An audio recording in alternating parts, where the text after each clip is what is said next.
and they say, well, I didn't get a copy of my student's IEP because I didn't agree with it. Um, and I realize that you don't want, that, but why is it important to still have a copy of that IEP, even if you refuse it? Right. Right. It's really important because if you don't sign consent to the newest IEP, the IEP right before that you did consent to is in stay put, we call, right? So, and typically, I mean, the IEPs, they should differ in different ways, but for the most part, they're the same types of services, same types of accommodations. Maybe they change something in the newest one. They're taking something away, so you just like don't agree with it.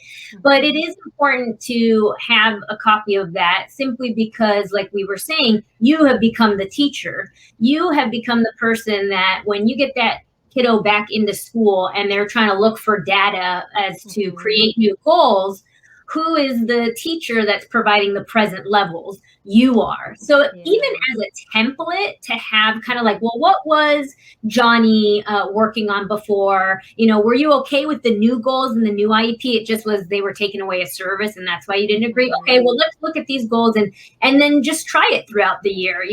Was Johnny able to do it in 2 months? As opposed to the year that they had given him, and then you're tracking that, right? So it's almost like a template that you could use to prepare yourself if you believe that you will transition back into an IEP once you get back into public school. Yeah, that's a good point. Yeah. Do you have anything to add, Amanda?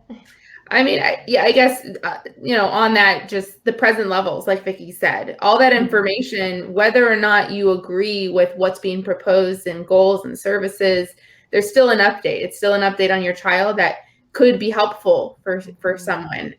Because most of the time that's what happens. Like, yes, there are some times where the present levels are challenged. Not everyone agrees with the present levels, but for the most part, usually that's just, here's what the therapists are saying, here's what the teachers are saying, here's what the parents saying. So it's good information for everyone to have, whether or not, the recommendations that follow are going to be implemented. Right. And it might be easier for you to see or define your concerns that way as well, right? Maybe you had a gut instinct before and that's why you didn't agree with it. But then once you got your hands dirty and really were getting in there, you're able to define that. And it's, I mean, the one good thing about the pandemic is that it really has, and not that parents weren't paying attention before, but they weren't in the school.